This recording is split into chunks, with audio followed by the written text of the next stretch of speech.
anos todos casados, com 3 filhos que vocês têm, o que você vê de mais positivo no casamento? O que vocês veem de mais positivo? Pode começar, meu amor. Eu já começo com a bucha. Sim, É isso. pode começar. Ladies first. Que tem algo positivo, né? Muito. Porque pela carinha que você fez, ele falou, começa aí. Eu acho que uma das coisas mais incríveis que a gente tem no casamento é a possibilidade da gente poder ter alguém para partilhar a vida. Então, são duas pessoas, são 2 indivíduos, são 2 filhos de Deus, cada um vivendo os seus desertos, cada um vivendo, né, os seus processos, se desenvolvendo, buscando dentro do seu próprio indivíduo a melhora constante. Uhum. Só que estar sozinho nesse processo é muito ruim. É muito difícil. Uhum. Então, poder ter alguém do teu lado que ama as suas virtudes, mas também ama os seus defeitos, te ajuda nos seus defeitos, eleva os seus defeitos, torna a vida completamente diferente, né? Faz com que a vida seja muito mais leve. O que você está falando é muito bonito, mas a maioria das pessoas que nos escutam passaram por traumas, problemas seríssimos no relacionamento. Sim. Porque não é todo mundo que consegue encontrar um parceiro ou uma parceira que é isso aí, que é companheiro de vida. No primeiro problema, muita gente já foge. Na primeira crise, muita gente desiste. Uhum. Eu percebi também, nesses 20 anos de casado, que ficar tanto tempo junto exige muito perdão, paciência. Exige coisas que as pessoas não estão dispostas mais a fazer. Não tem mais paciência. Então, realmente não tem como. Não quero perdoar, então não tem como. Então, agora, qual é a parte complicada? Não vamos falar a parte ruim, porque não existe a parte ruim, mas a parte complicada, difícil do casamento. Até é importante esse ponto que você levantou. Se você mas não é todo mundo que tem um relacionamento assim. E eu acho que o ponto complicado é exatamente esse. Porque as pessoas olham, entra lá no Instagram da Fabi e do Caio e fala assim, nossa, que casal maravilhoso, 3 filhos, casamento maravilhoso. Hoje é muito bom. Mas não começou dessa forma. Uhum. A gente passou por uns 5 anos, não foi, meu amor? Uns 4, 5 primeiros anos do nosso relacionamento era briga todo dia. Era Deus que queria a gente junto, porque a gente não conseguia se comunicar, a gente não tinha acordo, a gente só sabia brigar, ele falava, eu chorava, aí, sabe, era puro caos. E eu acho que a parte mais complexa do relacionamento é justamente você conseguir passar por essa fase. Uhum. Você conseguir sair do atrito, onde parece que ele fala grego, eu falo outra coisa, ele quer uma coisa, e você conseguir fazer com que, de fato, as duas pessoas pensem a mesma coisa, tenham a mesma visão, querem olhar pro mesmo lado. Então, a gente ficou, né, meu amor, uns 5 anos batendo cabeça. É porque ninguém não vem com a programação de fábrica sobre como viver o casamento. É uma coisa que você aprende ali no dia a dia, né? Então, para mim, a pergunta que você fez, primeiro, qual que é a parte boa, né? Primeiro é o que você falou da companhia, né? Tem uma frase que agora esqueci de quem é, eu queria dar o crédito do autor, mas a frase é maravilhosa. Ela é a seguinte: uma alegria dividida são 2 alegrias, uma tristeza dividida é só meia tristeza. Boa. Então, você ter alguém ao seu lado, uma alegria dividida, se torna muito melhor, né? E eu e a Fabi, a gente começou a vida junto, a gente começou quando a gente não tinha nada, os dois, e a gente passou por todas as fases juntos. Isso é muito legal. A gente passou por outono, primavera, verão, inverno. Então, os invernos não eram tão rigorosos assim, não porque não estava frio, porque a gente estava junto. Os verões ficaram mais ensolarados ainda, não porque a gente estava junto. Então, eu acho que isso é muito legal do casamento. Só que, por outro lado, casamento não tem um estágio que ele tá pronto, ele vem se fazendo todo dia. Eu acho que esse é o lance quando você aprende, como a analogia do jardim, não tem uma coisa, agora tá pronto. Bicho, se não tu cuidar, uma semana desarranja de novo. Uhum. Então, como ele é um processo de cultivo diário, você começa a entender que, né, o sim que eu dei pra ela no dia do casamento foi o primeiro sim de milhares que eu já dei. Então, O mais fácil, né, que você tem que fala. continuar dizendo. É o sim mais fácil, na verdade, eu falo, né? É o sim que ela tava maravilhosa, tudo lindo, nossa família tava lá, ela entrou de branco, andando, tava tudo bonito, sabe? Todo mundo preparado, os meus pais ali, bênção de Deus. Então foi o sim mais maravilhoso da minha vida. Aí no outro dia foi sem glamour nenhum, sem ritual nenhum, eu continuei dizendo sim, ela também. Então, quando você entende que esse é o desafio do casamento, que ele é uma decisão diária, que ele é um cultivo diário, né? Quantos casais que eu fico sabendo que terminam e para um outro foi uma surpresa, aquela coisa, amor, eu não quero mais. Eu falo assim, cara, como assim? Tava tudo ótimo. Olha o nível de desalinhamento num casal como esse. Não, recentemente, só para vocês terem uma ideia, eu quero a opinião de vocês sobre isso, eu estava conversando com um amigo, por isso que eu acho muito importante casais terem amigos casais ou mais experientes, ou que tenham mais fé e mais conhecimento bíblico, alguma coisa desse tipo, para poder te dar um direcionamento numa crise. Esse amigo chegou para mim, casado há trocentos anos também, falou, cara, essa semana eu vou sair de casa. Eu falei assim, você já conversou com ela, com a fulana, para saber o que tá acontecendo? Ele falou, não, vou sair de casa e vou anunciar. Eu falei, não, peraí, me conta o que tá acontecendo, a gente é amigo.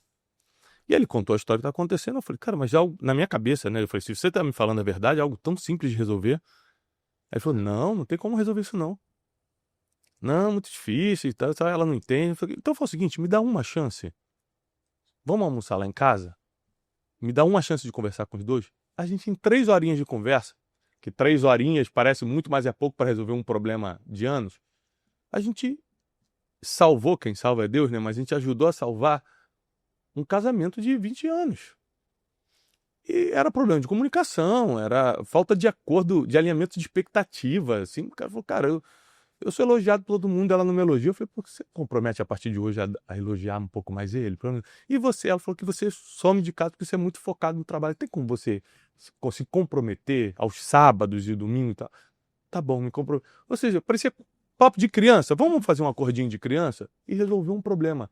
Então, eu acho que o casal, para quem está em casa, é muito importante estar cercado de casais ou mais experientes ou que tem mais fé e conhecimento bíblico que você para poder te direcionar. Porque imagina o casal que o homem do casal só tem amigo solteiro. Quando chega a crise, o cara fala, cara, é isso aí, irmão, a vida de casado é difícil mesmo, vambora, vamos tomar uma e esquecer isso aí. Aí te leva para o mau caminho, entendeu? É que no casamento é aquela coisa, né? Não existe problemas novos, existem casais novos cometendo erros antigos e casais antigos cometendo erros antigos. Aham. Então, quando você tem Sempre a mesma coisa, né? Sempre mesmo.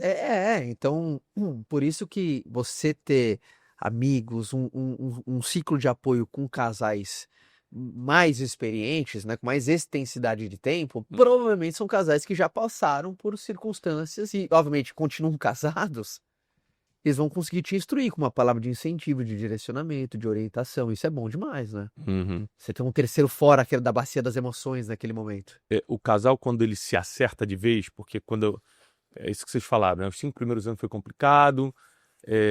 Lá em casa a gente teve 2 épocas de crises muito fortes nesses 20 anos. E quando a gente para pensar, se a gente tivesse só a maturidade que a gente tem hoje, não precisava nem ser todo o conhecimento que a gente tem hoje, só a maturidade, nada teria acontecido. A gente teria tratado completamente diferente. Porque, por exemplo, você quer uma coisa, ao invés de você falar, se comunicar, você só fica emburrado e para. Acha que a pessoa tem que adivinhar. Falta de comunicação.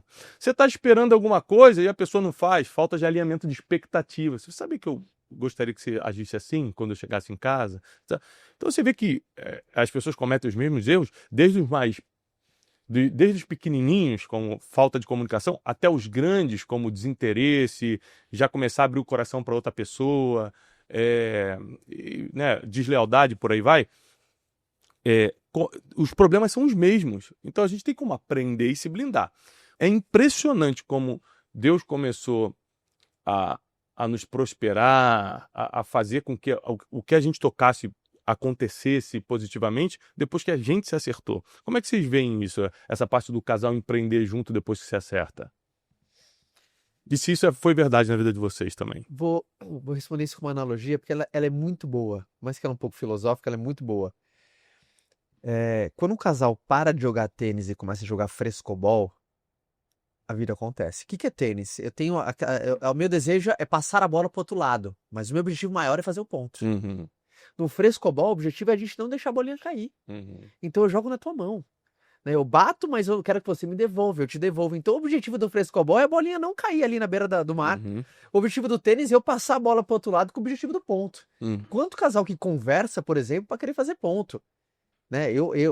Na Fabi, né, a gente estava conversando esses dias que quando a gente aprendeu, além de se comunicar, de dialogar, é aquela coisa, é frescobol, sabe? Eu não quero ganhar uma discussão dela, porque se somos uma só carne, não tem eu ganhar.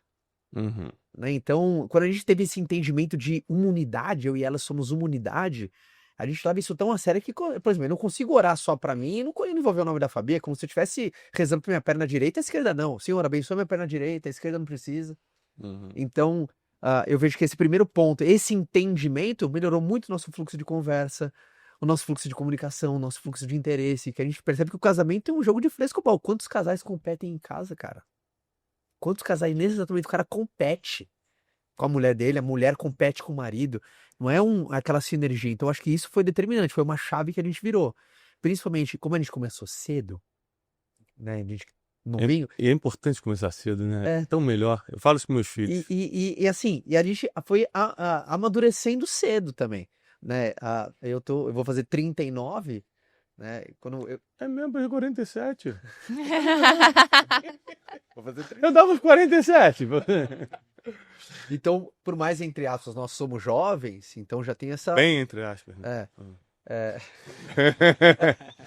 Eu quase 50 querendo tirar onda. Então, acho que mudou nesse entendimento. Então, por exemplo, uma pergunta que eu faço a todos os casais que estão vindo a gente. Cara, o que você joga? Você tá jogando tênis com teu marido, com a tua mulher, ou você tá jogando frescobol? Sabe? Quantas conversas, aquela comunicação com ataque? Né? Você já é querendo machucar, você coloca um diálogo querendo impor a tua posição. As emoções falam muito alto, né? As emoções falam muito alto. Não é um diálogo, é um monólogo. Né? Você não está querendo que o outro entenda, você está querendo impor a sua vontade. Então, quando você entende que esse frescobol, tudo flui. Você vê que um casal, quando você vê que admira, é um casal que você vê que tem esse nível de intimidade no sentido de saber que é uma unidade só. E, obviamente, é desafiador chegar nesse ponto, porque... isso que você tá falando, quando eu faço uma retrospectiva do que a gente fez na... O que a gente fez na prática? Acho que a gente foi matando cada um pouquinho da própria carne, sabe? Então, deixa eu tirar um pouco do que só eu quero pra conseguir encaixar um pouquinho do que ele quer. Não adianta só eu ser feliz, você também tem que ser feliz. Então, muitas vezes eu vou ter que ceder, muitas vezes você vai ter que ceder. Então, foi tirando os excessos pra gente conseguir se tornar uma única coisa onde os dois ficam felizes naquilo que a gente faz, sabe? Então, foi tirando muitas das coisas que só eu quero. O individualismo pra jogar um jogo junto. Né? Como vocês estão falando muitos termos que são bíblicos, como matar a própria carne e tal, queria falar um pouco sobre isso. Só para a gente jogar mais um tempero na conversa. Eu sei. Eu achei esses dias uma foto, a gente 5 anos atrás, lá em casa, quando eu tinha acabado de voltar dos Estados Unidos, eu me mudei em 2020 dos Estados Unidos para o Brasil. Naquela sua outra casa lá, Naquela minha primeira casa, quando eu voltei dos Estados Unidos, e a gente fazendo tipo uma reunião em casa de ensino bíblico, e vocês foram. Então a gente começou ali a semear um pouquinho, não lembro qual era o tipo de contato que vocês tinham com o evangelho na época, mas não eram convertidos. E passou um tempo, vocês foram se aproximando, tive o privilégio de batizar a Fabi e participar do seu batismo lá nos Estados Unidos.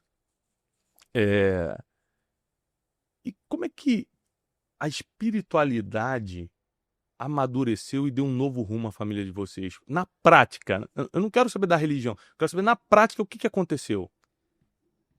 Eu começo, você termina? Pode ser. Tá. Primeiro, principalmente depois, todo mundo me pergunta, né? Cara, espiritualmente, qual foi o seu grande momento? Foi, sabe, verdadeiramente na sua conversão? Como é que foi? A conversão da Fabi foi o momento mais forte pra mim. Porque eu lembro que você me mandou a foto. Aí eu entendi o que o apóstolo Paulo falava do jugo desigual. Né? O jugo é aquele instrumento que alinhava os bois no arado para eles andarem em alinhamento, porque senão a charrete é até torta. Né? Então, quando a gente teve esse alinhamento, e na vida um casal, né? Você pensa um casal desalinhado, pode ser nas finanças, no negócio. Qualquer lugar, em qualquer área. Qualquer lugar, um casal desalinhado já tem... Não é nem harmônico a palavra casal e desalinhamento. Então, quando vi que a gente teve esse alinhamento, né, as coisas fluíram, mas de cumplicidade, né, as coisas fluíram de uma maneira, obviamente, quando a gente fala espiritual, é sobrenatural. Então, eu acho que esse tipo de conversa é importante, né? Onde que o jugo está desigual? Então, de uma maneira prática, foi quando teve essa neutralidade desse jugo, e aí, obviamente, no dia a dia, a gente teve de ações práticas, a gente teve de empatia, a gente teve de cumplicidade, a gente teve de ceder, a gente teve bons acordos. De ter mais conhecimento bíblico, saber como agir em cada situação. Como agir, mais sabedoria, mais paciência, mais mansidão. Né? São então, os frutos do Espírito. São frutos do Espírito. Então, eu vejo que nesse sentido, mas é muito importante, né? Eu acho que um casal, quando ele tem um desalinhamento espiritual, você não vai conseguir evitar essa conversa. Vai acontecer, ainda mais quando você começa a ter filho. Né? Isso pede mais essa unidade, essa centralidade, né, espiritual. Então, lá em casa foi um passo muito importante assim, pra gente.